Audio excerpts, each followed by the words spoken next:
Good evening. Good evening. Good evening. Good evening. The candidates need no introduction. The way I'm doing debate prep is by spending time with these fine people. And I gotta tell you, I can't wait to debate the guy. The first and only vice presidential debate. Tim Walz's record is a joke. Mind your own damn business. Donald Trump's second running mate. I smile at a lot of things, including bogus questions from the media, man. And the governor of Minnesota. These guys are creepy and yes, just weird as hell. That's what you see. With the election just 5 weeks away, the campaigns meet face to face for what might be the final time. We have got people power on the side of Donald J. Trump, and that's going to carry the day. This is not about power, this is about public service. Tonight, full team coverage with Rachel Maddow, Nicole Wallace, Joy Reid, Chris Hayes, Lawrence O'Donnell, Ari Melber, Stephanie Rule, Jen Psaki, Simone Sanders Townsend, plus Steve Kornacki at the big board, Alex Wagner at the debate in New York City, and Senators Mark Kelly of Arizona and Amy Klobuchar of Minnesota. MSNBC's special coverage of the vice presidential debate begins now.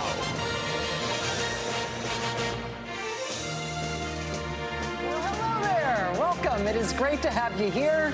We know you have every choice in the world for where to watch the big debate tonight, so we're super grateful that you are here with us. We will try to be worth it. We're all very excited. None of us have slept a wink. We all look 10 years older than we actually are. I'm Rachel Maddow. I'm joined here by some of my beloved colleagues. Joy Reid is here, Chris Hayes, Jen Psaki, Stephanie Rule. Our friend Alex Wagner is in the spin room at the site of tonight's debate. We've got Jacob Soboroff standing by in Michigan with a whole bunch of voters who are going to be watching the debate with him at a watch party. We're going to be joined by lots more of our MSNBC colleagues over the course of the night. There is a lot coming up.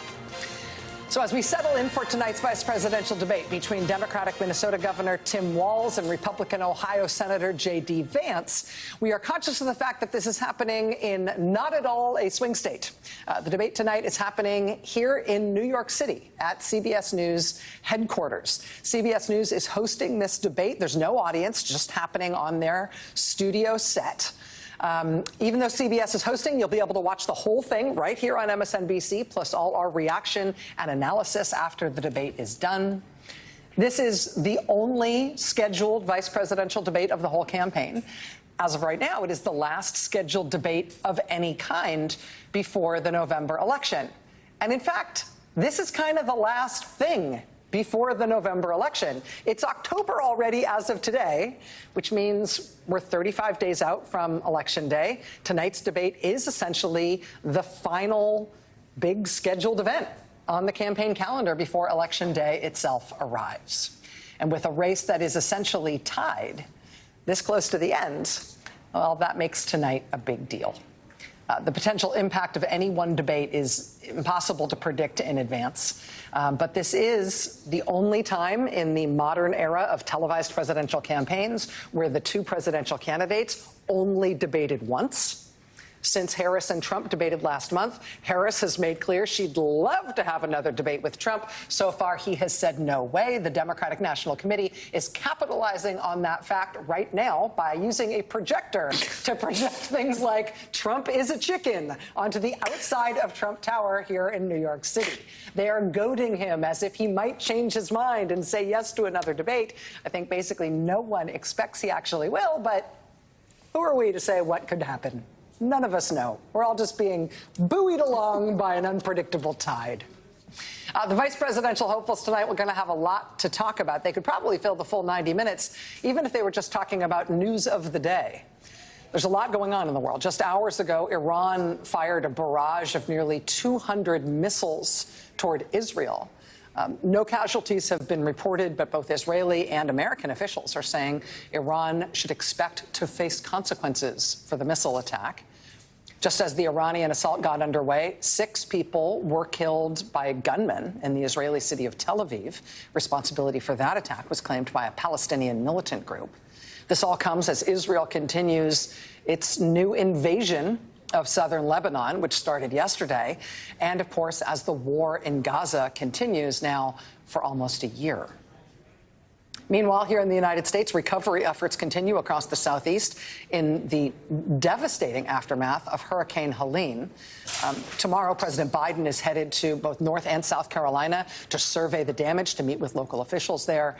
Vice President Harris is going to be doing the same thing in Georgia tomorrow.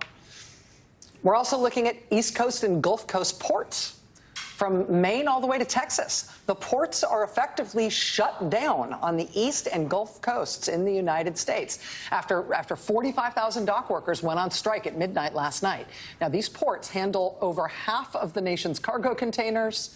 We do not know how protracted this standoff is going to be, but a long shutdown of all of these ports could have absolutely huge implications for the U.S. economy. And again, we are 35 days out from the presidential election.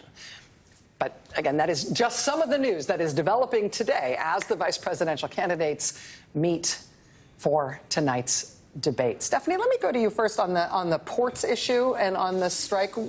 I don't know how long this standoff is going to go. I have heard estimates that the expected economic impact is on the order of $4 to $5 billion a day. How do you see this, and what are you expecting? It is such a political tightrope for this administration because President Biden has done a lot, has worked a lot with unions, right? From a policy perspective, labor has had huge wins over the last 4 years. But the longshoremen are no fools on their timing here. They know that they are putting this White House in a position, and just think about what this is going to mean for consumers, right? The next time you go to the grocery store or over the next few weeks, if the produce department is wiped out, if there's no bananas, and you talk to people in their everyday lives, they're going to say, is it the president's fault, right? We could all say it's not, but it's really tricky because the president could walk in and say, we got to get something done. We got to end this strike immediately. But then isn't he the guy who stands with labor? And Donald Trump is sitting back with his arms folded because the crazy thing is, in 2016, many people in the union space connected with Donald Trump because he connected with them emotionally.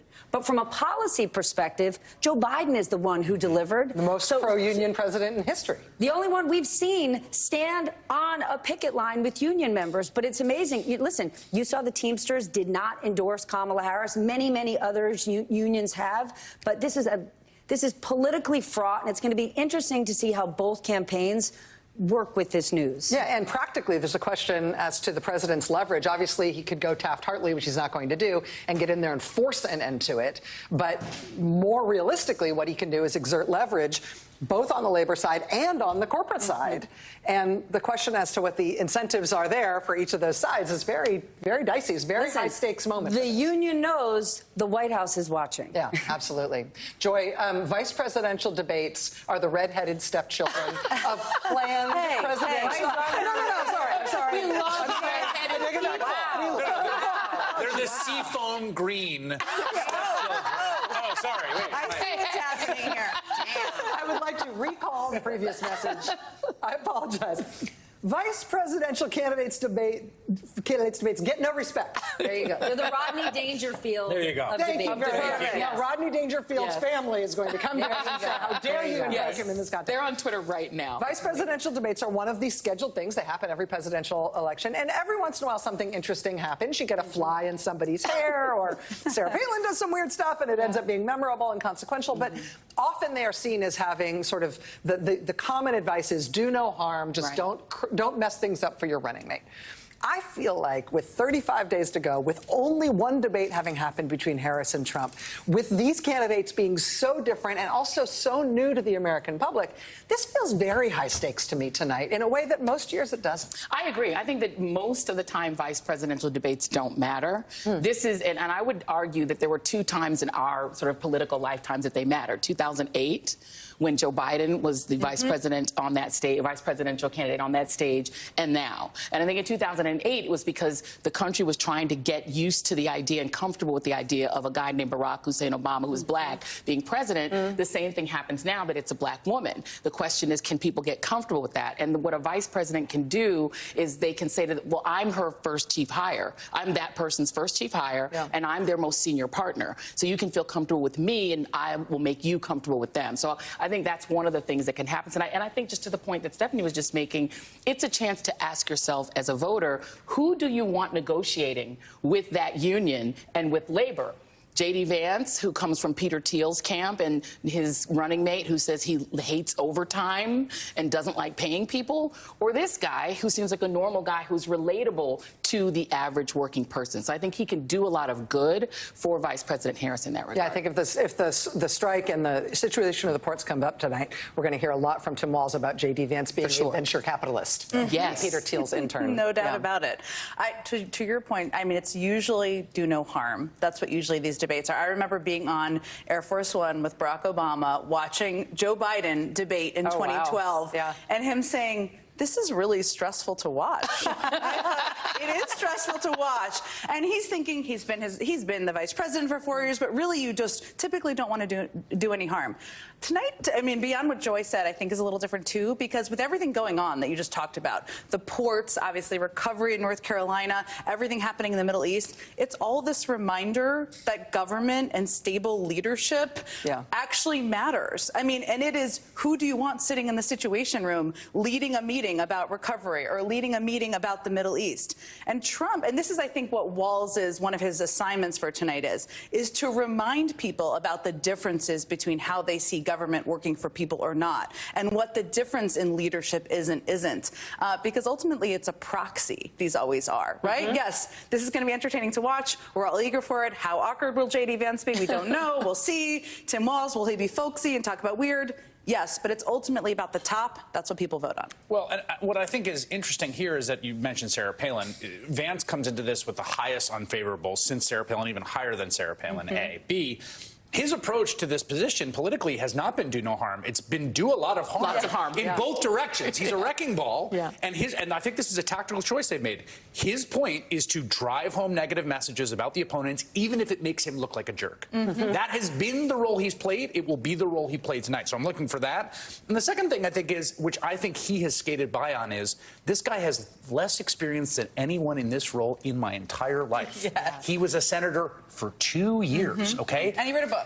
He wrote a book, and he is on the ticket with a guy who is 78 years old, the oldest man ever to seek this office, and the actuarial tables come for us all. So he is very, very close to being president of the United States. Is he prepared to be the person making the decision about these incredibly high-stakes decisions? I think he has to answer that and meet that bar, and I think Walz's job is to press him on that question, which is like, this guy's actually pretty close to having the nuclear codes. I think that's right. And I think a lot of the attention to J.D. Vance, because he has this very rich record of talking incredibly detailed trash about Donald Trump. And it's been very tempting, I think, to a lot of people questioning Vance to get him straight on what do you think about Trump. But the most important thing about J.D. Vance is, what if Trump's not here? Then we no longer care what you thought about Trump. We care about how you have basically have this record of talking about how the entire American way of life and system of government needs to be abolished, and we need to be ruthless in the use of power. His words, not mine. We need to rip out the American system, quote, like a tumor. So I don't know if you want that as your stable leader after Donald Trump. But it does. I do feel like a lot of the focus on him has been Trump adjacent, and maybe that will change tonight. Let's bring in our colleague Alex Wagner, who is in the spin room covering tonight's debate. Alex, what are you hearing there tonight? What are you expecting to see tonight? Well, you call it a spin room, Rachel. I call it a spin broom closet or a spin safe room, because it is literally the size of some walk-in closets, which is, fine for members of the media. But as you know, a spin room is where teams of, candidate surrogates come to spin. And each campaign has 7 surrogates coming. Now, Elise Stefanik was in here, I don't know, an hour ago, and it was like the whole room was half filled with just the Elise Stefanik excitement. So when you think about this little tiny room with Katie Britt and Jason Miller and Tom Cotton and J.D. Vance, who's also showing up a post-spin, at least that's what we're hearing from the campaign, to talk about how he did. And then also in the same space, you're going to have Amy Klobuchar and Mark Kelly and Jared Polis and Governor Pritzker. I mean, it's going to be, like, you talk about trash talking, it's good that everybody had to go through security to get in here, because if this thing, doesn't go well, people are going to be mashed up together, which will make some very interesting political dynamics among everything else. We know that Tom Emmer, the House Majority Whip, has been doing some debate prep, playing Governor Walz for J.D. Vance, and Pete Buttigieg, Secretary of Transportation, has been doing the same, playing J.D. Vance for Tim Walz. you guys have touched on all the major themes of, I think, what we're going to hear tonight. But it'll be super interesting. I am personally interested to see how this convention of very, very people who have very different worldviews is going to play out in a very, very small space after what you guys have noted is the last big event of the 2024 campaign. Alex, I feel like you could be try to make yourself like a universal donor of good chemistry simply by walking around handing out breath mints, right? Because if everybody's going to be really tight, totally. Hopefully that and not a universal blood donor. Very good. Well, we'll see if we can. For the record. Yeah. I am O positive or O negative. I actually am, in case it comes to that, but I do have a lot of hints, and I hope that's where the night goes. Yeah, exactly. Between that and some Tic Tacs, we're sure you're going to take care of all of the neutralizing all of the relevant odors. All right, Alex, we'll be back with you. Thank you. Joining us now is somebody who has contended with J.D. Vance in Ohio politics for as long as J.D. Vance has been in Ohio politics, which it turns out is not that long. David Peppers, the former chair of Ohio's Democratic Party, he, among other things, has described J.D. Vance's rise in Ohio politics as, quote, head-scratching. David, it's really nice to have you with us tonight. Thanks very much for being here. Great to be with you guys. So you've described, as I mentioned, J.D. Vance's rise as head-scratching, and you have talked about the fact that he doesn't have much of a trail of any kind in Ohio, despite the fact that he managed to barely win himself an Ohio Senate seat. What's the view from Ohio tonight as J.D. Vance takes the podium against Tim Walz? Well, you know, as you mentioned, the whole thing has been a very odd rise. I mean, he came back here from California announcing his return in a New York Times op-ed. That's strange. In the op-ed, he said he was starting a nonprofit to deal with the opioid crisis. The single, maybe biggest sort of gut punch to Ohio in recent years has been the opioid crisis. That's why he said he was coming back. It turned out that nonprofit was a complete sham. The money was spent on some polls. It was spent on political operatives helping when he was thinking about running in 2018. And then he's taken this very bizarre turn where back then he was against Trump and texting things to his friends about how Trump may be America's Hitler. Then he does the turn and basically is bailed out of a losing Senate run, both in the primary and in the general in 22. You know, he was in third or fourth place for most of that primary. Peter Thiel and Donald Trump saved him. He was really struggling in the general. Mitch McConnell had to dump tens of millions in here. And as you said, he won by 6 or so, maybe 7 in a year where the top of the ticket won by about 25 or 26. So even that was a poor performance. But I want to emphasize what Chris said is also really important. He has 1/6 the experience that Dan Quayle had in elected office as he runs, 1/7 that Sarah Palin had. And again, his only real experience in Ohio was this nonprofit that turned out to be this sham. So with his running mate is, again, the oldest candidate ever. I think that's a really important issue, that lack of experience, as we see so many of the events you described at the beginning around the world playing out. David, are there hard feelings in Ohio about that nonprofit? It was called Our Ohio Renewal. As far as I know, and I might not have all this right, but as far as I understand it, it was founded roughly 2017. It was dead and gone by 2021. The executive director was Vance's longtime political advisor. It spent more on the salaries for his political advisors and consultants than it did on any opioid-related work at all. It did fund surveys, which kind of looked like polling to set him up for his eventual Senate run. I mean, it's one thing if he had come in there and said this is a nonprofit to explore, how we're going to get to Mars or something else that was like a pet project. But to say that you're an opioid-related nonprofit in Ohio when it is such a crushing and central concern for so many people in the state, I can't imagine that hasn't followed him around like a can tied to his bumper. Yeah, I mean, it honestly, to choose that issue, like you said, is so disturbing. The one major money that went to sort of opioid-related work was to pay someone who'd been, as his treatment specialist, who had actually been getting, work from Purdue Pharma for years to say that Big Pharma wasn't the reason for the opioid crisis. So it was literally disinformation. So no, I think that stuck. But it also, if you look at Springfield and what he's done there, what it shows is a pattern that he's willing to sort of use this state in the issues of this state as sort of his pawn for his own advancement and his own ambition. He did it with the opioids. What he said he was doing wasn't actually what was happening. He did it with Springfield. The mayor and others have been begging him to tell the truth about a city in his own state. And he's just kept lying about it to the point where that city has had all the threats of violence. So I think it just shows someone who is so raw with ambition that he's willing to use sort of challenges or issues in the state he's supposed to be helping for his own advancement, even if those issues actually are painful or challenging in the state that he's supposed to represent. It just shows a very cynical side, I think, that is a pattern that keeps repeating itself.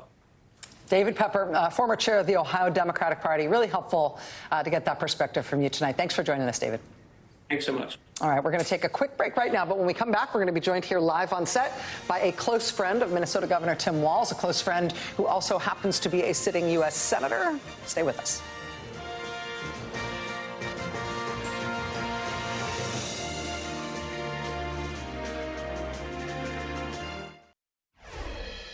He's Yale law guy. I'm public school teacher, so we know where he's at on that. Sure, I think it's a good opportunity to contrast where we're at. You'll hear me talk like I have about things that impact Americans, making sure they have the opportunity to thrive, making sure that we're being factual in how we talk about that. And so I'm looking forward to it. I'll work hard. That's what I do. I'll work hard. That's what I do. That was Governor Tim Walz on our air right here just a few weeks ago. That was the night of the debate between Vice President Kamala Harris and former President Donald Trump. Since then, Governor Walz has been working hard, holding prep sessions for tonight's debate. While he's been on the campaign trail in his practice debates, it's been Transportation Secretary Pete Buttigieg who has been playing the role of J.D. Vance, which I imagine must be kind of fun. This is sort of a recurring role for Buttigieg. Back when Harris was the vice presidential nominee in 2020, she prepped for her vice presidential debate by having Pete Buttigieg play Mike Pence. On the Republican side, J.D. Vance has reportedly been preparing for his debate for more than a month, holding debate prep sessions at his home in Cincinnati and over Zoom with Trump advisor Jason Miller, with senior aides, and with his wife. Also, Republican Congressman Tom Emmer has reportedly been playing the role of Tim Walz for their practice debates. Congressman Emmer, like Governor Walz, is from Minnesota. The two overlapped in Congress for a bit. Emmer has reportedly been studying old tapes from Governor Walz's past debates to better prepare Senator Vance to debate him. The Harris ticket does appear to be trying to set low expectations for Governor Walz tonight. There has been reporting about how he is nervous about his performance, how the campaign is not expecting a win tonight. There have been reminders that he warned Kamala Harris during the vice presidential selection process that while he did have a lot of good qualities as a campaigner, debating skill was not one of his good qualities. So the Harris campaign definitely trying to play down their prospects for tonight. On the other side, the opposite. Republicans taking the opposite strategy, setting expectations essentially sky high. Here's the headline at Politico.com right now. J.D. Vance doesn't think he needs debate prep to debate Tim Walz. Okay, then. I feel jerked around even by talking about the expectation setting, but it is what they're doing. Joining us now is Minnesota Senator Amy Klobuchar. She has been close family friends with Tim Walz for years. She's also worked closely with Minnesota Congressman Tom Emmer, who is helping prep Senator Vance for the debate. Senator, it's great to have you here. Well, it's great to be on, Rachel, on this big night. Thank you. And it's a big room. Yeah. We have been told by Alex Wagner, who's in the spin room, which is where you're heading after this, that it's tight, it's close quarters in there. This room may be bigger than that room, and I guess we're all going to be in there. It's going to be fun. Emmer, Tom Cotton, me. It's going to be a good time. Mark Kelly. A cast of thousands, everybody very tight. So I do think it's worth noting, even though I feel like I'm having my chain jerked even to say it, the whole expectation setting thing. But it is palpable, both in the public reporting and anecdotally what you're hearing from people close to the Harris-Walz campaign, that they are a little worried about tonight. They are not expecting to win. They think J.D. Vance is a very good debater, and they think that Governor Walz isn't necessarily. Look, it's very clear that J.D. Vance is a lawyer, debater type. Yeah. You know, and then you have Tim Walz, who chose to be a public school teacher, grew up in a small town, was not the kid in first grade that said, I want to be on the national debate stage. Yeah. That's not Tim Walz.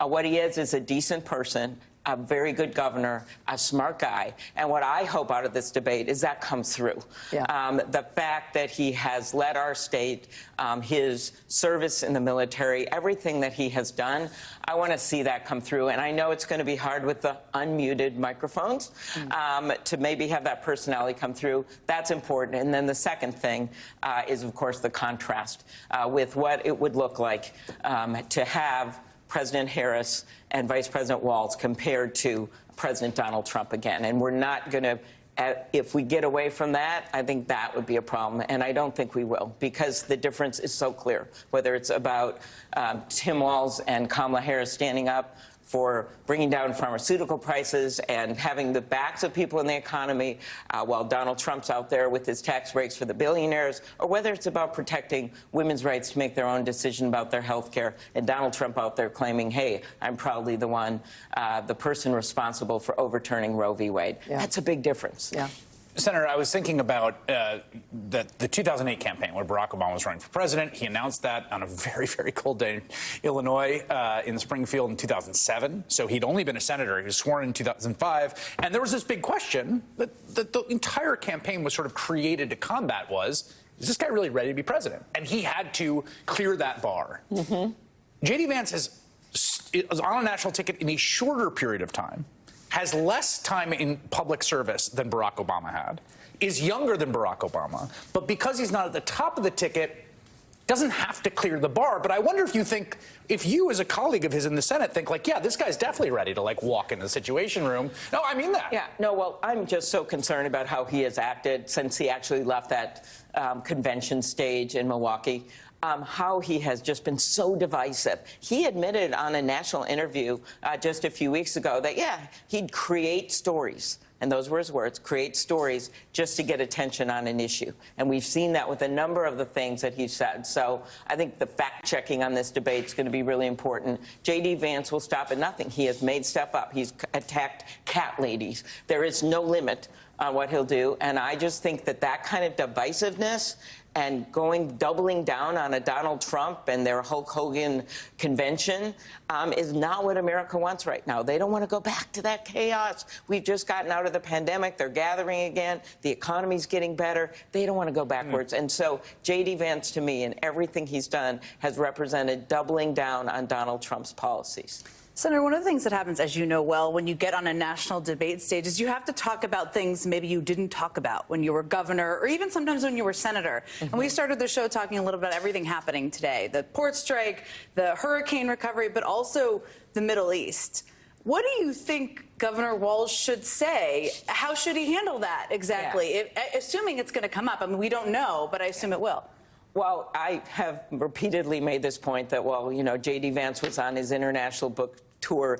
Tim Walz was like, you know, milking cows at the Minnesota State Fair. They've had different lives. However, Tim Walz is no shrinking violet. He knows how to govern. He was in charge of the Veterans Affairs Committee of the U.S. House of Representatives. He knows a lot about military issues. So I'm not one bit worried about his ability to assist Kamala Harris in making the right decisions. And when you see Joe Biden and Kamala Harris today in the Situation Room dealing with what's going on and the crisis in the Mideast, and then you see Donald Trump on the stage politicizing it, going over just back and forth about the past, saying weird things. That is not what we need. Right now, actually, people should be united when you have what's going on right now in the Mideast. They should take this moment and say, as I'm sure Tim Walz will, I hope we can stand together on this. That's not how Donald Trump and how J.D. Vance have been acting. And I think it's a very sad harbinger of things to come as they go down this road. So I think of what's happened in North Carolina, the way that Kamala Harris canceled her campaign activities, went back to be with the president to work on that tragedy that's going on out of that hurricane. That's true leadership. It's not how the other guys have been acting. And when I look at one last thing that I hope we'll see today is just Tim Walz' optimism for the future, positivity. Those two have been out there having fun, showing a positive, optimistic view of America. And Donald Trump and J.D. Vance look like they already need couples counseling. So, like, it is a really different image, and I hope this comes out today. See, now this might be the worst job in America, being a couples counselor for Donald Trump and J.D. Vance. I no can't one's signing imagine. up. I can. There won't be a big line for that. Minnesota Senator Amy Klobuchar, we know you have a very busy night ahead of you. Thank you very much for stopping in here. I'll see you. I'll be in a corner trying to get out. We will send you with Altoids. Pinned down by Tom Cotton. All right. All right. Coming up next, an update from the great Steve Kornacki. He's firing up the big board. The public has had pretty wildly different reactions to the rollout of J.D. Vance and Tim Walz as vice presidential candidates. We're going to take a look at some of that right after the break. Stay with us.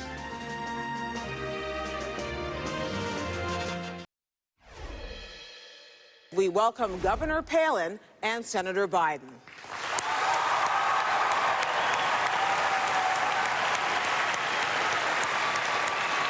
Nice to meet you. Hey, can I call you Joe? Okay, good. Thanks.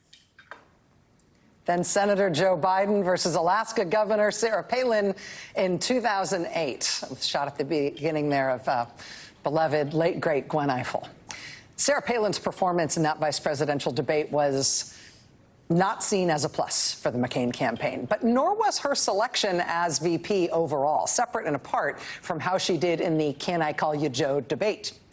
Well, tonight, Tim Walz and J.D. Vance will be trying to score points for their respective campaigns. But at a more basic level, this debate is also a chance for the country to get to know each of them. Neither of these candidates had much of a national profile in politics at all before being chosen for their respective tickets. Since the two of them were picked, we do have some polling that shows what kind of initial impression they've made on the public at large, what gaps they might be trying to make up for tonight. Let's go for that to Steve Kornacki, who is at the big board. Steve. Yeah, Rachel, let's take a look here at the image of these vice presidential candidates coming into tonight and put it in some context. What we're going to show you here, I warn you in advance, a lot of names and a lot of numbers are about to pop up on your screen. This is actually just the first of 3 pages I'm going to show you. Oh, but wow. What we have here is we're going back 10 elections. That takes us all the way back to 1988. And what we're looking at here is each vice presidential candidate and what their positive and negative ratings were. You know, we asked this in our NBC poll. Do you have a positive view of so-and-so? Do you have a negative view? So these are all from NBC polls, and you can see they're sort of done in order, and you have with the highest net favorable at the top of the list. And it was actually a tie. In 2000, Joe Lieberman, Democratic vice presidential nominee, 47 positive, 15 negative. That's a 32-point net positive score. And his opponent, Dick Cheney, was 49 positive, 17 negative, 32-point net positive score. So now start getting to where where tonight comes in. You work your way down the list here. You get into the second part of this page. There's Joe Biden. You just showed that clip from 2008. He was pretty popular at that point, 51-26 plus 25. And you get to the bottom of this first page, and there is Tim Walz. Right now, this is a very recent number, about a week old from NBC polling. Walz with a 40% positive score, a 33% negative score. That is a positive rating there, sort of +7. That's where Walz fits in historically, sort of at the end of this very first page. Now we're going to keep going down the list here. Second page here, you see there was Cheney in 04. He had lost some of that popularity. There's Paul Ryan, Kamala Harris when she ran 4 years ago.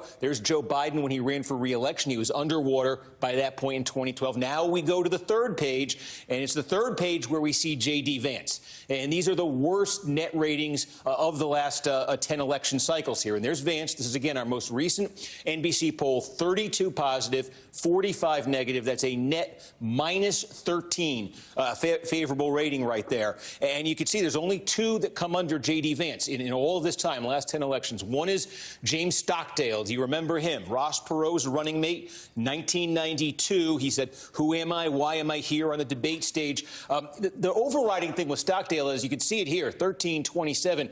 Most people just didn't have an opinion of him. Those who did, he was underwater by 14 points. And outside of Stockdale, there's only one other lower than J.D. Vance. One major party nominee in the last 10 who had a worse net favorable score. It was Dan Quayle. Quayle. This was 1992. Quayle was running for re-election at that point. He was 26% positive, 56% negative. If you remember, in the summer of '92, there was an effort by some of George H.W. Bush's brain trust to get Quayle to step down from the ticket. They didn't succeed. And this is what it looked like for Quayle in 1992 when he took the debate stage against Stockdale and against Al Gore. -30 was his net favorable score. And the only major party nominee, that's the only major party nominee of the last 10 cycles with a lower net favorable than Vance. So certainly when you look at Vance and Walz tonight, Walz's numbers aren't the best ever, but Vance's are certainly much lower than his. And so from an image standpoint, Vance comes to the stage tonight with more work to do. And Steve, looking at those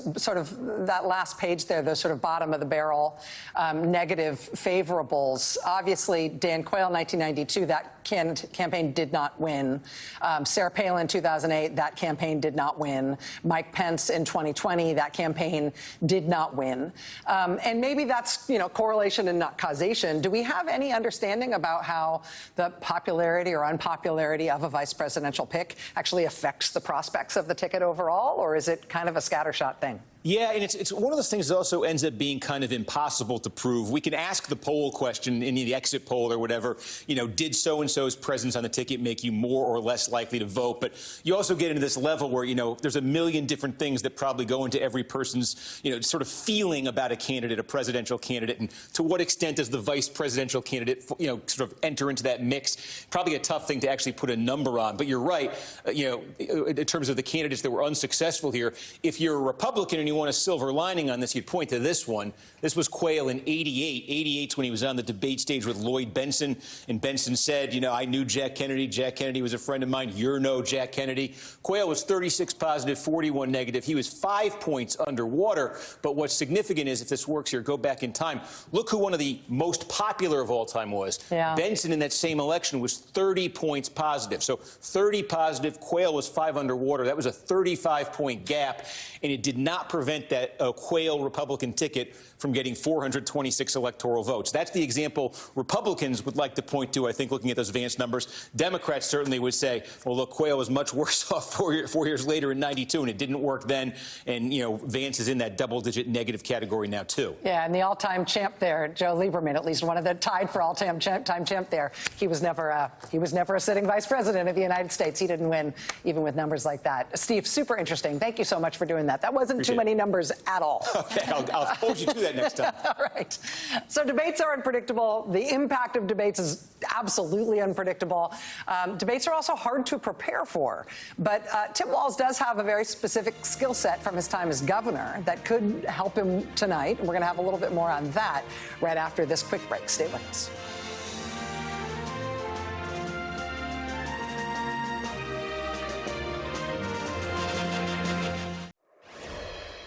Abortion clearly is not on the ballot in November. Thank you, Dr. Anything said Jensen. to the contrary is just fear-mongering. Thank you, Dr. Jensen. Governor Walz, you have 90 seconds. Well, there's a clear contrast here. My entire career, I've trusted women to make their health care decisions. I don't believe anybody who sits in this office should come between them. Scott was very clear in May. He mocked me and said, no kidding, Sherlock, I'm running for governor to get things done. We're going to ban abortion. That's not news. That changed after Roe versus Wade. And I think what most of us know, again, you heard this go to many different places. This is not about trusting women. It's not about holding clear convictions. It's about changing your positions as the winds blow. This is about life and death. This is about providers making the most personal decisions with a woman with nobody else in between them. I've made it very clear in every single thing I've done. I didn't have to practice 40 years of medicine to change the positions on women's health care in the final weeks once we saw how unpopular this was. That was Tim Walz in a gubernatorial debate. He was running for re-election as Minnesota governor. A couple of years ago, his opponent was a Republican member of the state Senate who was a medical doctor who had a very strong anti-abortion record. And then after the Trump-dominated U.S. Supreme Court overturned Roe versus Wade, that suddenly became an electorally untenable position, and he changed his position and said he no longer wanted to ban abortion in the state. That was Tim Walz needling him on that in that debate. Simone Sanders Townsend joins us now, and Ari Melber is here as well. Simone, when you see that clip of Tim Walz there, and that's not ancient history, just a couple of years ago, do you feel like that gives us sort of a keyhole view of what we should see tonight? Yeah, I do. Look, I think that the campaign, understandably so, is trying to lower the expectations for Governor Walz. So when he does well, then the bar was so low, it's like, oh, he's not a great debater at all. And he comes out and he does a good job, and it's like, oh, look, debate prep works. No, Governor Tim Walz is a former high school teacher, okay? He coached football. His oratory skills were literally honed in the Lion's Den. He's a former chairman of the Democratic Governors Association. He knows how to go in and lay down an argument. I mean, I've heard Jen say it a number of times over the last couple of days. He also was the architect of weird. So the idea that he is someone that's just not as good as Yale J.D. Vance, I understand the messaging strategy, but I'm not buying it. You don't buy it. Yeah. Ari? I mean, debates are about a lot of things, but they're always about contrast, and I think that's a problem for Donald Trump and J.D. Vance tonight, and it's one they're aware of, because Donald Trump even seems to have second thoughts about this. And so J.D. Vance, I think, in these forums can come off like a phony who's trying to be too smart or too cute. So there's a difference between debate club and the actual national debate. There's a difference between being your Republican class president type who argues with everyone in class and in the hallway and has your little talking points, shout out Ben Shapiro, and actually having to deal with things as a governor and a leader, which I think Vance doesn't have the credibility to draw on that.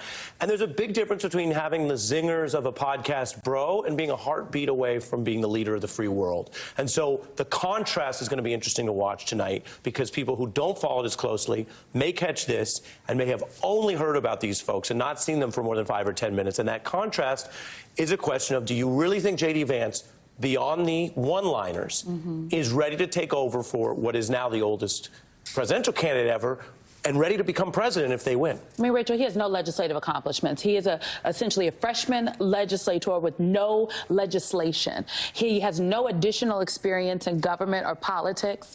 I mean, as you all have noted, Peter Thiel helped him bankroll his way into this Senate seat. He's supremely unqualified for the executive office of the president. And on that debate stage tonight, he's going to have to answer I think this debate, usually the vice presidential debates, the rule is do no harm, stick to the message at the top of the ticket, and contrast, anchored in the message at the top of the ticket. But I think this particular debate is a little bit more about the two people sitting in that seat than usual, and it is significant. And I think if history has taught us anything over these last couple of years, who the vice president is does matter. I think the way that it matters most directly is it's a reflection on the judgment of the person at the top of the ticket, right? And so what we just saw from Steve Kornacki in terms of the deeply underwater negative favorables for J.D. Vance, I mean, the country has been now introduced to J.D. Vance, and they do not like him. And that was Donald Trump's choice. And so even if you don't think you're voting for J.D. Vance, you're voting for a guy who picked him and who put him one breath away from the presidency. And so that itself, I feel like it kind of integrates as a strategy. And there is a snidely whiplash factor that I think J.D. Vance has to worry about. Remember, this is a double Ivy League ticket on the Republican side versus a ticket that's more of a middle-class, normal person ticket on the Democratic side, which is a reverse of the way people think of elitism. People think of the Democrats as the sort of Hollywood elite. No, the elite are on the other side. Right. So J.D. Vance has to worry about coming across like a smarty-pants Yaley against a normal guy. And you have to remember, this is a country in which the only state or territory in which even 50% of Americans have a college degree is Washington, D.C. So most Americans are regular people. They're not Yaleys. And so it's a small percentage of people that is going to appeal to. So if he comes off trying to be too much of a smarty pants or being too nasty against Tim Walz, most people are going to relate to the coach a lot more than they relate to the Yaley. We are a little over an hour away from tonight's big event. Much more of our special coverage of the vice presidential debate still to come. Stay with us.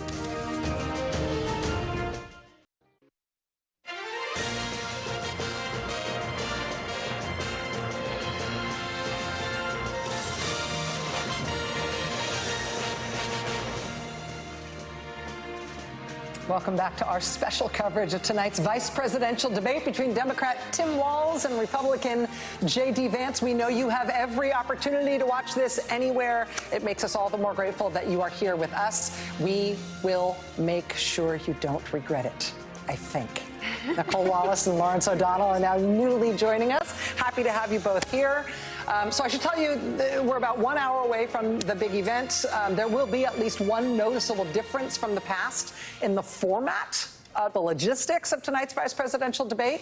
We're used to seeing them sitting down for the vice presidential debate, but tonight they will be standing. It's the first time since 2008 that both candidates will be standing up behind lecterns as opposed to sitting behind desks. The last two vice presidential candidates who debated standing up were Joe Biden and Sarah Palin in 2008 in the Can I Call You Joe debate. I don't know if there's any connection, but that was also the debate that holds the record for the most watched vice presidential debate ever. 70 million Americans watched that debate. Who knows? Maybe it was because they were standing up. So maybe that'll happen again. The rules of tonight's debate will be largely similar to last month's debate between Kamala Harris and Donald Trump. There's going to be 90 minutes of debate time total. There are 2 commercial breaks. Each of the commercial breaks is 4 minutes long. There is no audience in the room, so it's just the candidates and the moderators. The moderators are both from CBS News, Norah O'Donnell and Margaret Brennan, both of whom are excellent journalists and experienced debate moderators. They should be great. A candidate asks a question, will get 2 minutes to answer. Then the other candidate gets 2 minutes to respond. Then each candidate gets another minute for further rebuttals. Then the moderators can give yet another minute to continue the discussion. And by that point, it's all a soup and nobody can follow it anyway. No props or pre-written notes are allowed on the stage. Candidates only get a pen and a pad of paper and a bottle of water, and that's it. During those commercial breaks, those 2 4-minute commercial breaks, candidates are not allowed to interact with their campaign staff, although I don't know how they police that. Candidates get 2 minutes for closing statements. They did a coin toss, and whoever won the coin toss was given the choice whether to go first or second in the closing statements. J.D. Vance won the coin toss. He elected to go second, so tonight he will have the last word at the very end of the debate. Now, unlike the Trump-Harris debate last month, the candidates' microphones are going to be on at all times, even when the other candidate is speaking. Now, what does this mean, really? CBS News says they nevertheless reserve the right to turn off candidates' microphones at their own discretion. But honestly, remember during the Harris-Trump debate, even when the microphone was supposedly off for the candidate that wasn't speaking, if that candidate said something, we could all still hear them anyway. So who really knows how that's going to go or whether or not that's going to be a big deal. But for the record, those are the rules. I'm right? I'm remembering that correctly? We could all hear? Yeah, and in fact, I think it was largely the case. I mean, Donald Trump got a lot more speaking time in that debate, and it was largely the case because he would just blow through the stop sign, he would start speaking, and then you're in this awkward position in which there's enough microphones in the room that you can hear like that. And so then you got to put the mic on and then he talks. That kept happening over and over again. Yeah. And so, we'll see. I don't envy. This is a job that, we've all done debates. We've all had this. It comes up in this line of work. Running a presidential or vice presidential debate in this political climate, in this time in our news cycle, is not something you would wish on your worst enemy. I have a lot of respect for the 2 moderators tonight. I'm expecting good things from them. But this is going to be a very, very difficult job. Yeah, the one thing I would just say is that it is interesting, this sort of all this stuff about the microphone. It does strike me that Trump truly is like singular and sui generis in the way that he just doesn't respect any boundaries, including the most basic turn taking that you're taught when you're 4 years old. That's like the groundwork of conversation. So I really do think that at that level, this will be less weird or abnormal formally than we're used to from a Donald Trump debate. Other than that, I don't know, but that would be my guess. Nicole? I mean, I think 2 things. I think that the job that David Muir and ABC did changed the stakes for the moderators, because there's been a lot made of fact-checking. I mean, we can call it a debate, but it's also going to be incumbent on anyone having any role or any privilege to filter any of this out to our viewers. to sort of point out the lies. And for David Muir to have done what he did, and for ABC to make a decision that we will moderate, and where necessary, we will also be loyal to the facts, I think changed the calculation. And I don't know what CBS is going to do. They made a point of making clear they will not be doing fact-checking. But I think to the degree that there are 35 days until an election day in this country, and nothing less than whether we remain a democracy is on the line, I think that's something that ABC changed for anyone in the line of moderating. And I think that'll be interesting to see what CBS's approach is. And I agree with your assessment of the moderators, but we'll see how what ABC did so successfully changes what CBS does tonight when it comes just to matters of truth and fact for both candidates. And we've also seen, I mean, since the Harris-Trump debate, we've seen Trump threaten that ABC should lose its broadcast license and that he's going to personally sue David Muir in a personal capacity for the way he moderated, literally threatening both the institution and the individual moderators as a way to try to intimidate, I think, the CBS and its moderators tonight. In normal times, that alone would be disqualifying, right? Like if someone said that in a primary, in a normal, healthy, functioning political party would purge them out of their ranks. In this case, the Republicans have nominated him a third time. But yes, I mean, and I think threatening to take away a license is what the Trump campaign calls Tuesday when it comes to this network. So, I mean, that's something he says about a lot of people a lot of times, and that is a threat. And again, in terms of the truth being on the line and what Sarah Longwell, the pollster, calls, the manosphere, there's a lot of disinformation out there. And if J.D. Vance has one function to the Trump campaign, it's pushing information and disinformation into the manosphere. That matters as much as anything else, what they do on matters of truth and lies. Yeah. Well, it turns out that the executives running CBS News did not like what they saw David Muir do in the ABC debate. And they have forbidden these moderators from doing that. No fact-checking. That's their decision. They have not announced the journalistic principle that they used to arrive at that decision, nor do any of these debate shows. They're debate shows. Come on, that's what they are. Invented by television. Didn't exist before television invented them. That rule that says no notes, here's what it means. It means that Tim Walz can't do this, what I'm going to do right now. He can't hold this up and quote Vance saying, I go back and forth between thinking Trump is a cynical asshole like Nixon or that he's America's Hitler. Those are your words, Mr. Vance. Now, what Tim Walz is condemned to try to do, if he wants to use any of that, is to say to Vance, you said he's America's Hitler. And Vance will, we know this right now, deny it. He'll say, I never said that. And neither one of those moderators are allowed to read it to the audience to correct it, because there are people working in the television news business who believe they've discovered some principle that they surely think has something to do with highfalutin notions that they would associate with words like integrity that prevent a moderator for saying, no, this is exactly what you just said. And so, this is a joke. They should, of course, have notes. By the way, they should be able to consult with anyone they want during the debate, just like in the Oval Office. Just wave in your foreign policy advisor. Have her answer the question, because she's better at this than you. And I would respect that, because that is the way it's going to work. I want to see who you're taking the advice from. So all of this stuff about we're going to make it game show style, they're not allowed to have any resources, everything has to work on memory, which means Vance can lie and deny about anything he wants to. I mean, exactly what he said. No, I mean, the reality... somehow the country survived without a vice presidential debate until 1976. TV invented the first presidential debate in 1960. It took them 16 years for news executives to go, hey, we could do another show. We could do one of these. Except it gives us a chance to hang out with each other, and we appreciate that. But I mean, I would just say, Joy, I want to hear from you on this. I would add to what you're saying that I like debates, and I realize that it's a show, it's fine, but I feel like what you are suggesting is more like an audition for the presidency, and I would like to see that in addition to seeing so a new show, a game show, and the audition. Okay. Sorry, but the point that I think Lawrence makes so well, and that I think is the same point that you made too, Nicole.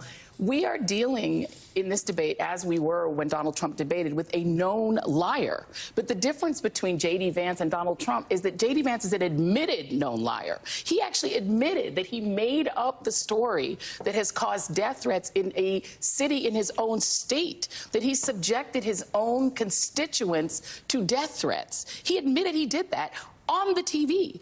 So you're talking about somebody who's admitted that he will make up stories for effect to get the media to do what he wants. You put him on a stage, and then you're saying you're going to backtrack from the standards set by ABC, in which David Muir did not interfere with the debate at all. We didn't feel that these that they were intrusive, Rachel Scott and David Muir. They weren't intrusive at all. Lindsay Davis. But Lindsay Davis, I'm sorry. They weren't intrusive at all. They just allowed the audience to deal with facts and then to decide which of the two sets of actual facts that they agreed with. Not instead of just allowing one of the people on the stage to just simply lie and not intervening. So I actually think it's a disservice to the audience that CBS has decided that they want no part of that. Well, we'll see what they do, though, because ABC announced in advance of that debate that they weren't going to do it either. Right. Yeah. And then we saw what happened during the debate. And so we'll see what actually happens over the course of the debate. And one thing on that I think is really important, again, about that first moment with David Muir, which was on this essentially libel that he's been spreading about folks in Springfield, right?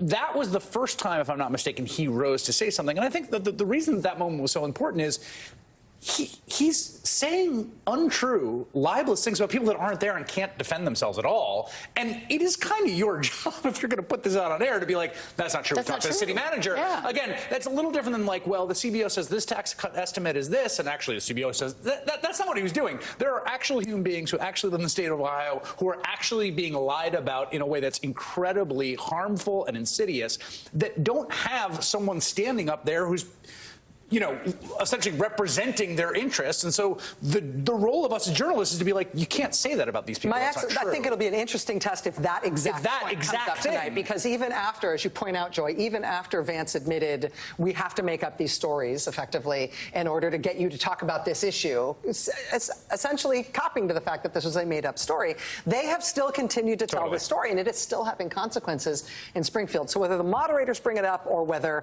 Vance brings it up or whether Walz brings it up, it will be an interesting test whether or not we have decided that once that was fact-checked once, we can now let it out again, despite the fact that it is not just inciting, it is begging for violence and has caused incredible pain and disruption in that community. Chris Quinn, the editor of the Cleveland Plain Dealer, was on my show today, and I've had him on a lot. It was the most sort of distraught I've ever seen him, and he said that his reporting and his expectation is that J.D. Vance will repeat the lie. Yep. And that he said on my show, quote, "and the town tomorrow will deal with more bomb threats." Yeah. Well, the interesting thing that we're going to be facing tonight is how they handle moderating a debate in the Trump era, again tonight, especially given the post-debate threats against ABC that we've seen from Trump and his campaign. The interesting, I think, thing to look for, honestly, and we haven't been talking about this a lot tonight, is whether or not Tim Walz goes on offense against J.D. Vance. J.D. Vance has been an attack dog for the Trump campaign and for the ticket, and has been, as you say, Chris, like trying to up the negatives on Tim Walz and dirty him up and make him, backfoot him on all sorts of things. But there's been nobody.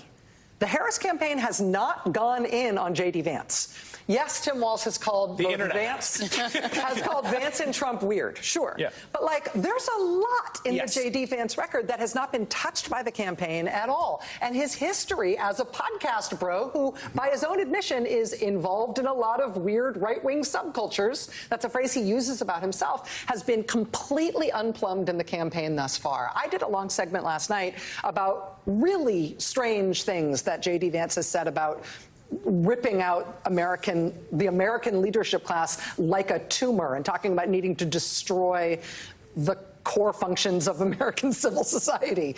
Really radical stuff. And I heard from so many people afterwards saying, not only have I not heard this in the news, I haven't heard this from the Harris campaign. Right. Nobody has made an issue of J.D. Vance's thin record and also his radicalism, which is all on tape and in weird podcasts. Well, and then that presents an interesting tactical choice, too, I think, to Walz, which is, again, a sort of unresolved one, which is how much is this about the top of the ticket and how much is it the guy standing across from you? Because there is tremendous unplugged unplumbed depths to get into with J.D. Vance. But again, largely people's voting decisions going to be driven by that top of the ticket.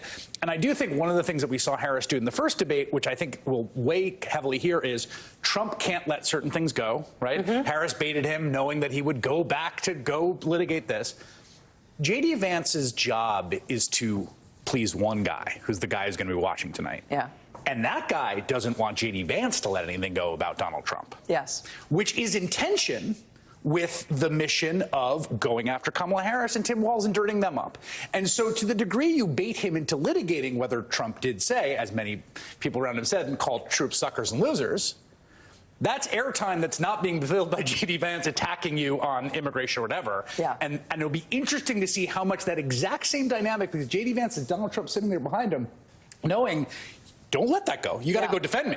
It's interesting. I would just say, like, if you read any of the print press today that was like things to watch for in the debate, it was all like, here are the things that J.D. Vance is going to attack Tim Walz on. And they're all things that J.D. Vance has talked about on the campaign trail attacking Tim Walz. There hasn't been a big list of here's all the things that Tim Walz is going to attack J.D. Vance on. The only thing he's really been hit on is used to say not nice things about Donald Trump. Well, a lot of Americans can relate to that in a way that's not going to be effective to bring up tonight. J.D. Vance on his own terms is a political minefield, one which nobody has yet tried to push anybody across. All right, we're about 45 minutes away from the start of the debate.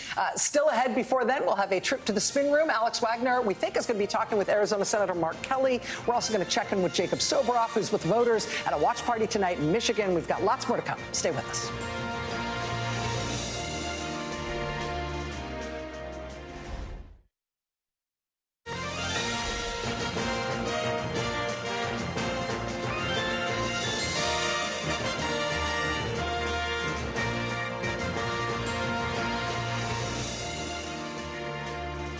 You can cut tax rates by 20% and still preserve these important preferences for middle-class taxpayers. Not mathematically possible. It is mathematically possible. It's been done before. It's precisely what we're proposing. It has never been done before. It's been done a couple of times, actually. It has never been Jack done Kennedy before. lowered tax rates, increased growth. Ronald Reagan. Now you're Jack Kennedy. Ronald Reagan.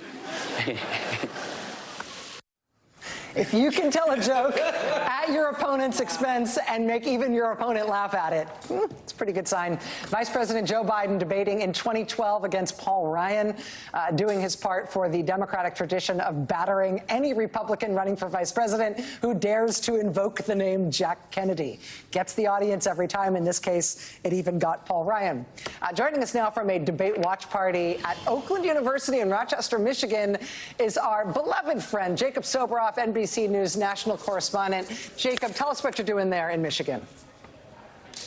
Rachel, so Steve Kornacki is the one that suggested we come to Oakland County, Michigan. And the reason is that the swing in the vote from Oakland County was a 100,000 vote swing to President Biden in the 2020 election, essentially flipped Michigan from former President Trump to President Biden. Oakland County is one of the three most populous counties in this state, along with Macomb County. And Oakland County in recent years has been leaning Democrat, while Macomb County, of course, has been leaning Republican. When you talk to folks around here, they say you don't go 3 days without seeing one of the four candidates for either president or vice president in this area. And I think that they're all, very excited about what's going on in the election. I was looking at the statistics, and in 2022, Michigan, another reason we wanted to come here, had the highest youth voter turnout of any state in the entire union. So I don't think it's an exaggeration to say that the voters who are here, the young voters who are here tonight, or maybe first-time voters, could potentially be the deciding factor in ultimately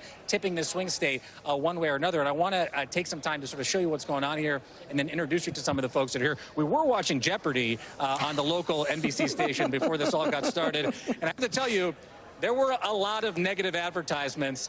There's a hotly contested Senate race here, of course, as well. And there were a lot of negative advertisements that were going on as we were watching Jeopardy earlier. Let's start, Dana, let's go this way.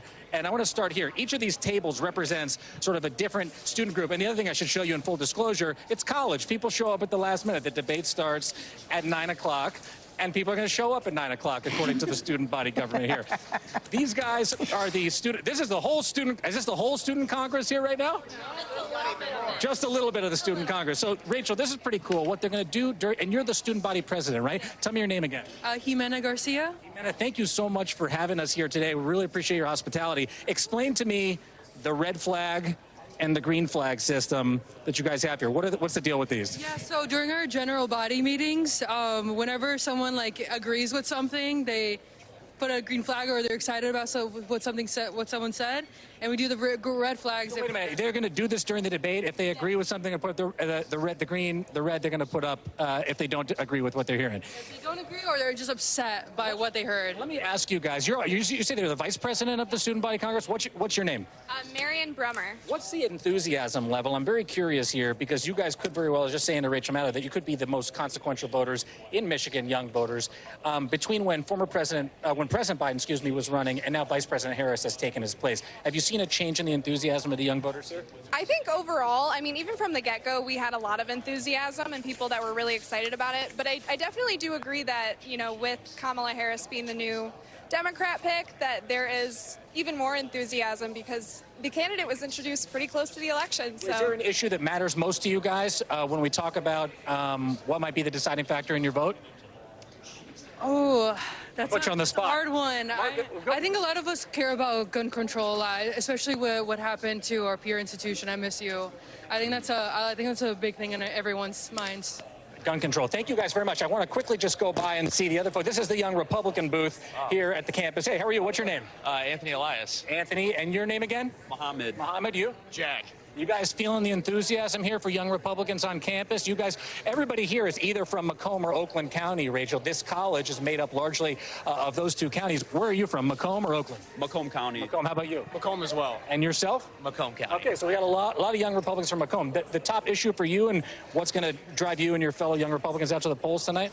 Economy, honestly. Economy. Yeah. What are you guys looking for tonight in the debate? Could the vice presidential, you guys are young Republicans. I think I know who you're going for. What are the issues you want to hear about tonight? What I want to hear about is things that pertain to college students. That means tuition. I've been talking to some of my classmates here about tuition and the increasing cost of it.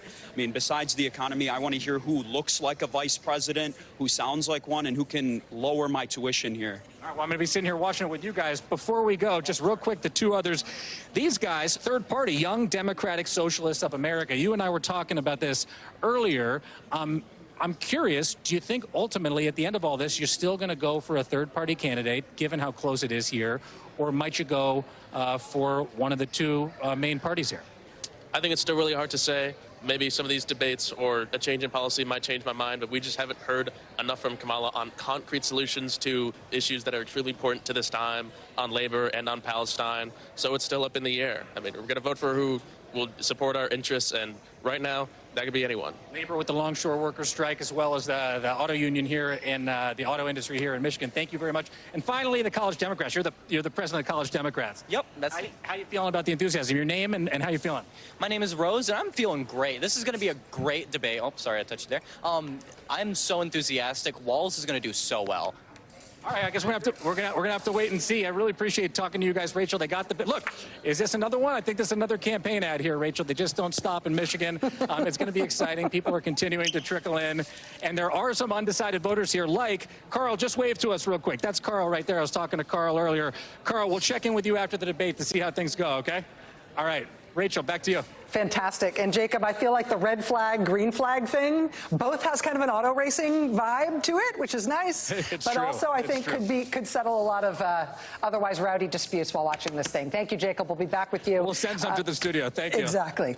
Back to Oakland County, Michigan. He's in Rochester, Michigan. That was interesting. 100,000 vote swing from 2016 to 2020. 100,000 vote swing from Trump toward Biden could have been decisive, and not at all coincidental that there's incredibly high turnout and voter participation from young people there. So it's going to be fascinating to see the reaction of those folks in that room to this debate tonight. All right, we've got to squeeze in one more break. This is the last break before the debate starts. We're going to go back to the very, very, very crowded, perhaps uncomfortably crowded spin room where Alex Wagner is standing by with Arizona Senator Mark Kelly. We've got a bunch still to get to, steaming towards the top of the hour and the start of this all-important debate. Stay with us.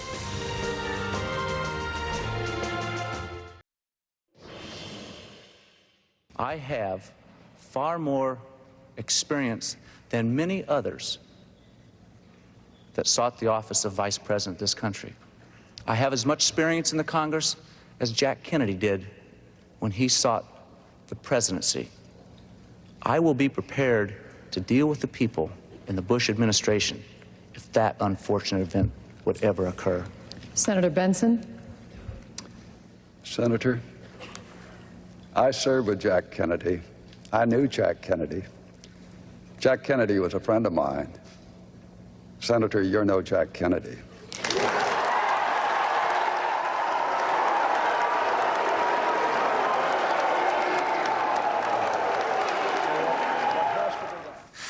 So obviously it's the words themselves. It's the way that it landed in the room, but it's also the Adam's apple of Dan Quayle. Gulp. What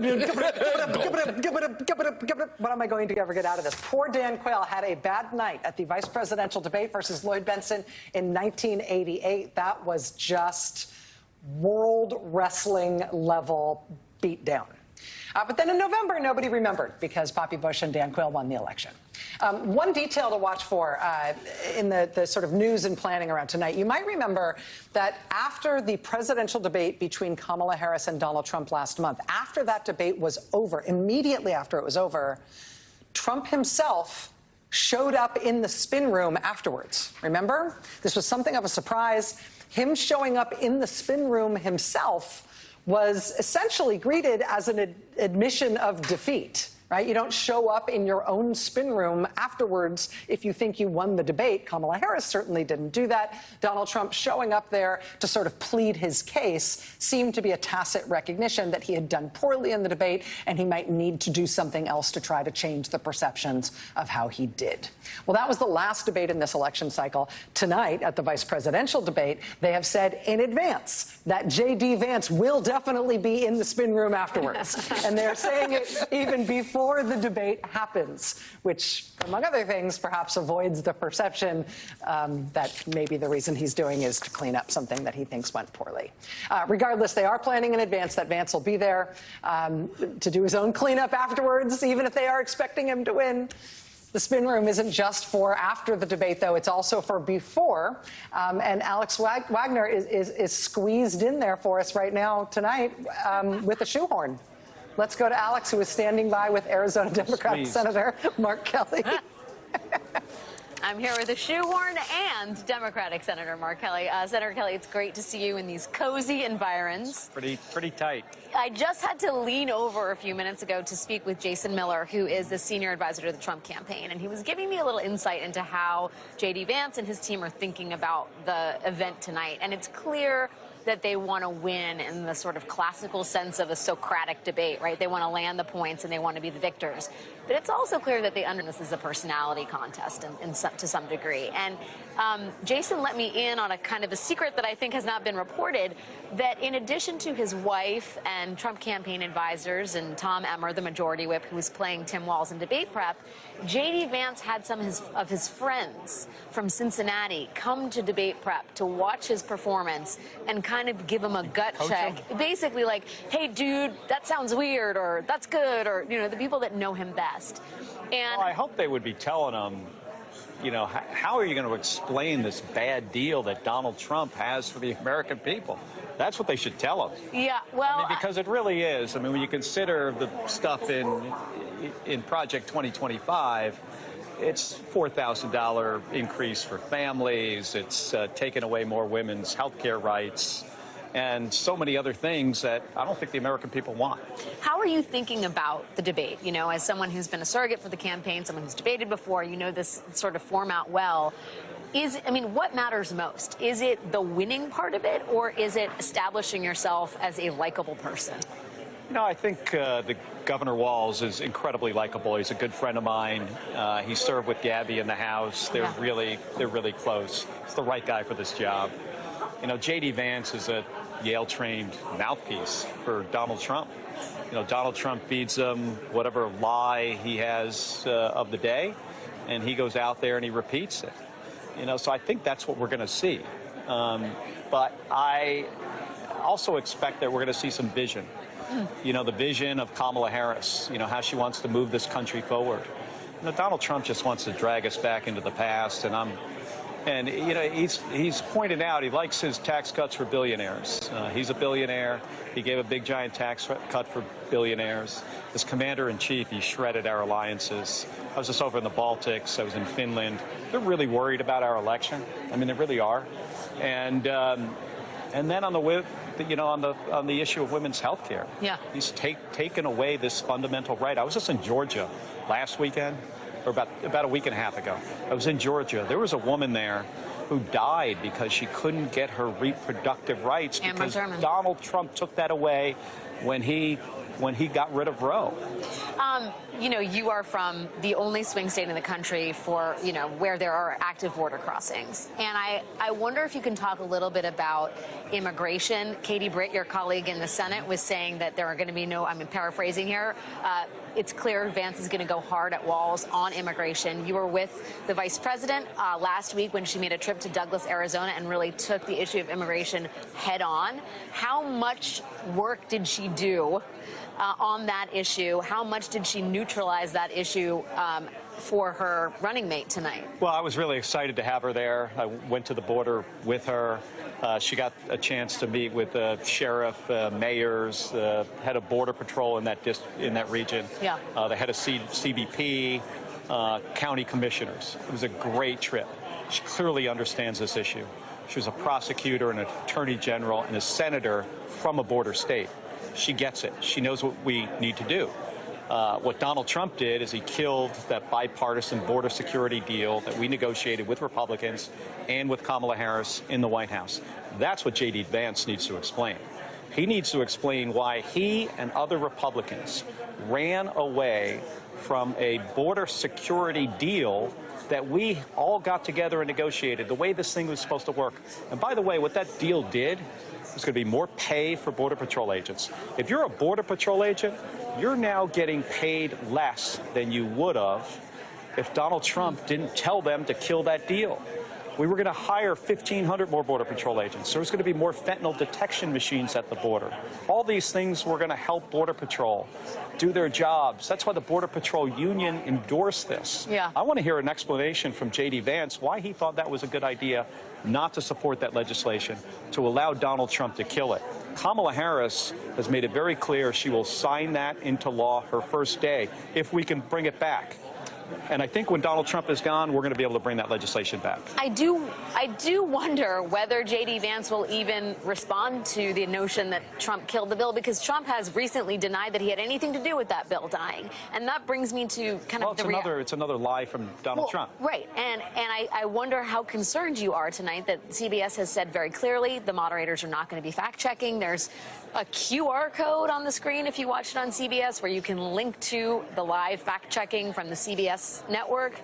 My mom doesn't know how to use a QR code. I'm still a little rusty on it. I mean, are you concerned? Use your camera. Thank you, Senator. Important information. You use your camera. But I mean, are you worried about the truth actually being buried tonight? This, you know, the Vance Trump ticket has shown no compunction about lying. You know, Donald Trump and his dumpster fire of a debate performance against Kamala Harris. I mean, he had dozens of lies. I mean, outright lies. He doesn't care about the truth. You know, J.D. has been parroting many of these lies. It's his job to do that. He's very well trained at this. I mean, the guy went to Yale. You know, he's good at being a mouthpiece for Donald Trump. But of course I'm concerned about him repeating stuff from Donald Trump that isn't true. And then it's unfortunate that the American people have to sort through this. Do you think that's something that Governor Walz needs to do? Should that be part of his debate performance, live fact-checking of I hope J.D. he does. Vance? Yeah, I hope he does. I mean, it's a challenging thing to do on the fly there. You know, I think it's challenging for you guys when you're hosting one of these debates and having to moderate a debate. I think it's challenging to do. I think it's challenging for the other person to raise the BS flag in the middle of a debate. But if he can do that, he should. I do have to ask you, because you're going to be spinning at the end of all of this. There's going to be approximately 7,000 people in a 22-square-foot space. And the fire department will be in here soon after, right? J.D. Vance is going to be in the spin room. First of all, what do you think that signals? That they're already telegraphing, they're already announcing that the candidate himself is going to be here? I think it signals that he's pretty confident. So you see it as an indication of confidence and not potential? Yeah, I mean, the guy went to Yale. I mean, he's trained to do this. He's become an effective, mouthpiece for Donald Trump. Are you prepared with shin guards, elbow guards? Are you ready? I know JD. I don't need that. I've been in the Senate with him for so you know about the a year and a moves. half. Yeah, I know. You know what you need. Yeah, All right, Senator Mark Kelly. He knows JD. He doesn't need the elbow guards. Right. We'll carry a shoehorn with us just in case. It's great to have a little time with you, sir. Thank you, Alex. Back to you, Rachel. Thank you very much, Alex. And thank you, Senator Chris. You busted out laughing when he suggested to Alex that the QR code thing maybe needs a little menu of instruction to go along with it, if that's what we're going to count on for fact check. I thought it was a useful bit of information from the senator there about how you do use a QR code. As a person who has lots of screenshot photos of QR codes on my camera phone. Because even that part I can't do wrong.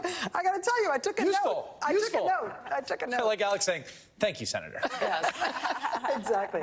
Nicole, I mean, we are hearing a lot of, I think, counterspin about whether or not expectations here are reasonably part of the game, whether any of it's genuine, whether it's everybody spinning how it's going to be.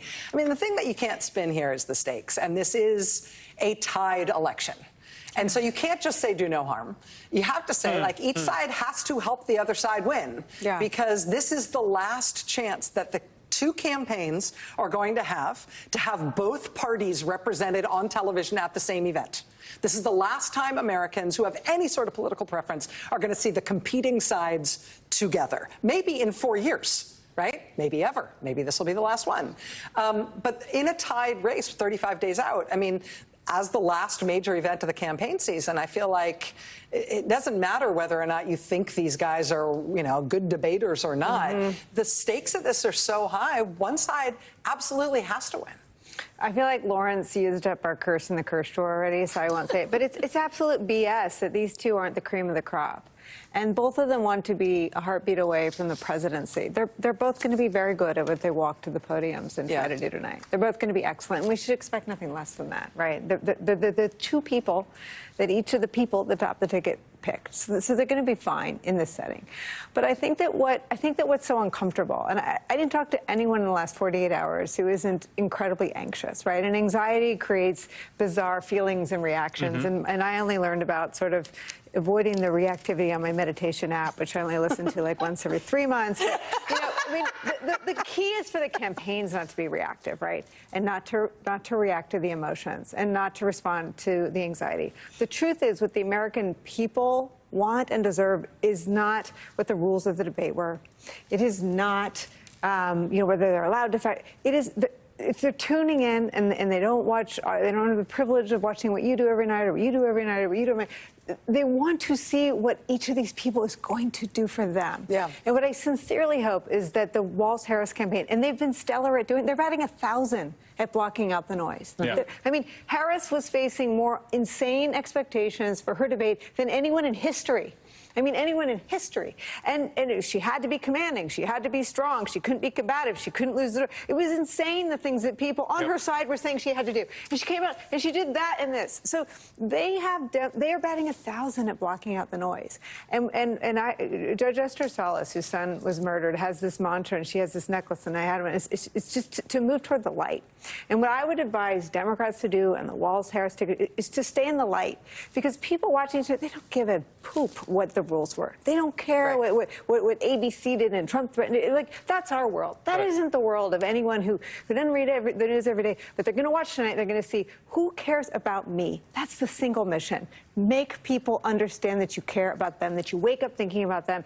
And if that's the contest and that's the measure, and those are the only people who are undecided, right? The people who are tuning in to watch their team, they really don't matter to the campaign as a strategic matter. The Harris Walz campaign, yes, they want to keep their base enthusiastic and happy. They need to keep knocking on doors and doing their filmmaking, but they need to reach the people who are only paying attention to politics in the form of these televised debates. These really and Tim Walz just needs to be Tim Walz to them. Yeah.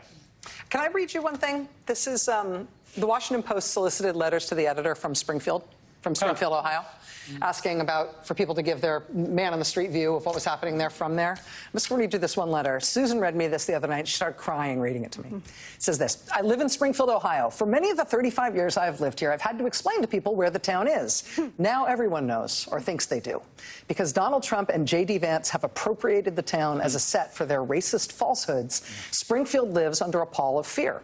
The local Democratic Central Committee asked supporters to wave signs and flags outside their building during meetings because many members were afraid to attend.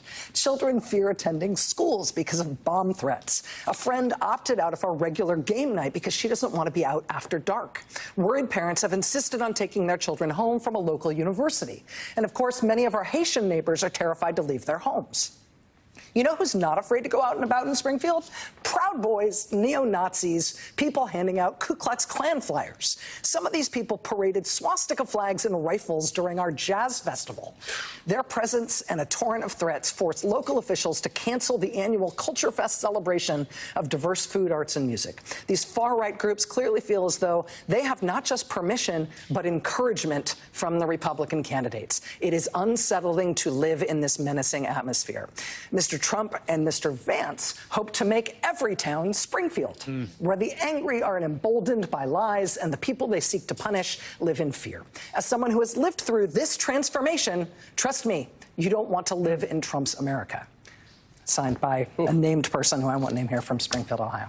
I feel like that, real life impact of what can happen even in a debate show like tonight. I mean, yes, those rumors those lies were being spread as part of the campaign, but Trump said them to tens of millions of people in that debate. And then it creates the world in which real human beings have to live. And I gotta say that the theory of the case for the Harris campaign and the theory of the case for everyone in the pro-democracy coalition is that, the country is just better than this. It just is that there's more people who don't want that than people who do. There's lots of people who are checked out. There's lots of people who don't understand the mechanics of politics or might not even understand the stakes or where J.D. Vance and Tim Walz's respective tickets might be on, say, the cost of college and public tuition in the state of Michigan. But fundamentally, to your point about what reaches to people, there is a level at which this is a referendum on this sort of core question of decency and the degree to which we are bound to each other in some deep sense, or we're going to turn on each other. And I do think that's the theory of the case, that they have pursued it, and Tim Walz is a very good messenger on that core message. Do we want good things for our fellow Americans, or are we trying to drive out people from this country and destroy them as internal enemies? Well, to J.D. Vance's question about Trump, was he Nixon or was he America's Hitler? I can assure him that Richard Nixon would never have done what J.D. Vance did to Springfield, Ohio. Would never. In all the crimes Richard Nixon actually did commit as president, and all of the horrible things he did in his political career leading up to his presidency, he never came close to doing anything like what J.D. Vance did to Springfield. And I wonder what Tim Walz will do with that tonight. Yeah. I mean, it's just, whether or not the moderators bring it up, I feel like it's on Tim Walz to try to hold him to account for that, especially, as you pointed out earlier, Joy, especially after Vance admitted that it wasn't true. Yeah, and I think we have to also remember that this is all taking place in a reality that people are already voting. Some of us have already gotten our ballots in the mail. So these guys have an opportunity to impact people's behavior tomorrow. That in several states, people can act on what they learned tonight tomorrow. And so they're not doing this in the context of what you're going to do on November 5th. They're doing it in the context of what you can do right now about what you feel. And at its best, politics is not about you when you run for office. And the most brilliant thing that Vice President Harris did in her debate with Trump is that she didn't even lean into her own identity in responding to him. She ignored it and let it bounce off of her. She kept bringing it back to the people watching. She said, this is about you.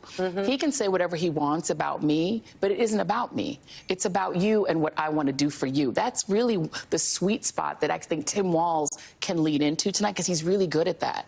He even took the nastiness and ugliness and cruelty of Trump, and he said, we're not supposed to live in fear of them because they're not just dangerous, they're just weird. And he demystified them. Yeah. He is actually really good at that. He's good at taking the politics of hate and division and turning it back to, but wait a minute, myself as a governor, I don't care what people called me. I thought girls should be able to get, if they needed, their supplies for the month, in their time of the month in the bathroom. I'm going to do that no matter what you say about me. Say whatever you want about me. I'm about my constituents. Whereas this guy on the other side was willing to subject his own constituents to possible death for him, for himself. He did that not for America. He did that for himself and for Donald Trump to get power. That's the only reason that J.D. Vance has done what he's done to Haitian immigrants and to his own people in Springfield, Ohio, because he could give a damn about those people. What he cares about is that one guy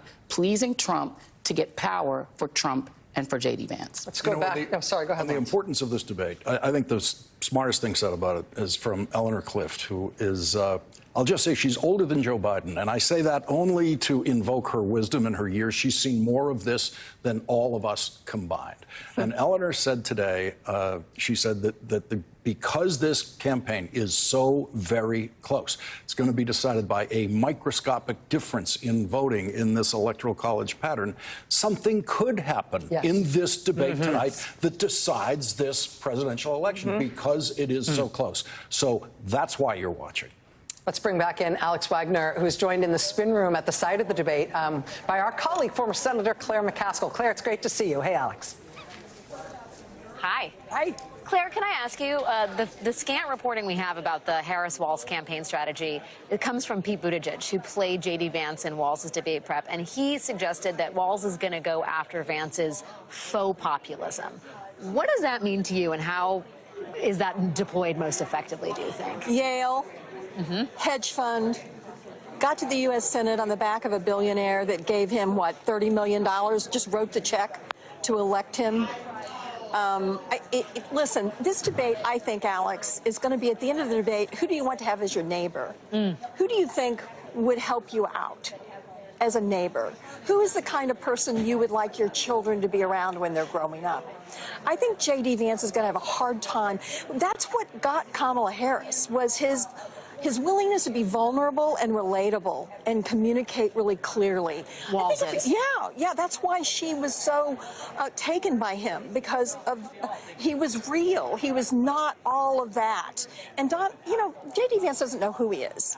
There is no core there, as we talked about on Nicole's show today. So, but you know what? Tim Walz knows who he is. And I think if he shows who he is tonight, those folks that are undecided or maybe thought they really didn't want to vote, I think they could be moved. I was talking to Jasmine Crockett really briefly, and she said, Vance may score points, but at the end of the day, Walz is relatable and people like him. And that it essentially just comes down to that feeling, that neighborly feeling that you're talking about. Yeah, he can't let him put him on defense. He's got to let things bounce off of him like the vice president did in her debate. But at the end of the day, he is the guy that taught high school. He is the guy that ran for office not with a billionaire stroking a big check. He is a guy that ran in an area that was not democratic. And so he's got these skills if he just doesn't try to get caught up in how big the moment is. Yeah, it's a big moment. It's a big moment. Back to you, Rachel. Excellent. Alex and Claire in the spin room for us. As you can see, tight quarters there. We're just a couple minutes out from the start of the debate. We are expecting after the debate is over for that place to be a little nutty. Depending on whatever happens in the debate, both sides are going to have a lot of urgency in terms of what they're doing. Both sides have more than half a dozen surrogates, a lot of whom are very high profile, who are going to be in there, and it's a very tight spot, and there's a lot of media in there, and I'm glad we're not there. I think that what Claire said is right. I mean, I think this idea that, again, it all matters, right? Like, it matters what the rules are. It matters who stands up for the truth. Those are the little slices that could live on in moments. But I think this idea that what is at stake is a few thousand voters in a handful of states. Judging by the audience and the number of people who are interested in the presidential debate, it could be the largest audience that tunes into a contrast. Yeah. And I think there just has to be a quiet confidence in what Claire was saying. Vice President Harris had the pick of this incredible bench of bright Democratic talent, and she picked Walz. And I think when she was asked what her best decision was by our colleague Stephanie Ruhle, she said, you know, my gut told me to pick Tim Walz. I think there needs to be I think there will be a moment where it all sort of makes perfect sense to everybody watching, that this was the perfect complement to her. Also, I would say one of the things in terms of your point, Rachel, about this is the last shot. Yeah. Don't underestimate what people don't know. That was a lot of negatives. But, you know, I read an undecided voter in the New York Times, I think today, who is like, I don't like Trump, but I'm not sure where Harris is on climate change relative to Trump. Are there voters who don't know that, like, Roe v. Wade was overturned by Donald Trump, and he will keep it overturned if he's elected, and will probably do a lot worse. And the Harris-Walz campaigns want to restore Roe v. Wade. Like, those basic things, which everyone at this table knows, and I would suspect a large majority of the people watching right don't know, are not known by every voter, even 35 days out. Don't underestimate that. Or that his state economy is fantastic. You know, I mean, the Walz or the Trump-Vance ticket is, they think they're running on the economy, but it's only where they can lie about the economy. Walz has a fantastic economic message. Yeah. I mean, the other thing, too, is that when Trump picked Vance, it was right after Vance made clear that if there was another situation like January 6th, if there was a violent mob attacking the Capitol, demanding that the vice president throw out the real votes and instead say, hey, maybe Trump won instead, let's decide it here. Vance said, absolutely, I would have said we should fight it out. We should have had multiple elector slates, meaning I would have done what they were what the mob was trying to get Pence to do. I would have done the coup. And then Trump picked him. And I'm not sure, like, I think everybody in Republican politics has tried to downplay what January 6th was. I do think the country at large knows January 6th was very bad. Great. And J.D. Vance is a guy who says that not only was January 6th not very bad, but he thinks that it should have worked. That mob should have actually worked. And he would have. And he would have done it had he been in Pence's shoes, which is the job he's auditioning for. It is now exactly 9 o'clock on the East Coast. In just one moment, Tim Walz and J.D. Vance are going to participate in the vice presidential debate. It's hosted by CBS News. We will be showing it here in its entirety live. This is the only vice presidential debate scheduled. It could also be the last debate of any kind before Election Day on November 5th. If this is the last big event, this means this could be the most eyeballs either campaign gets before a majority of voters cast their ballots. Tim Walz was a public school teacher and a high school football coach in Minnesota before he entered politics, into Congress, and then into the governorship in Minnesota. J.D. Vance is a small-time venture capitalist whose whole private sector career and his rise in Republican politics has been single-handedly financially supported by a pro-Trump right-wing tech billionaire. And the contrast between these guys could not be greater, and of course, neither could the stakes. Here now, the vice presidential debate.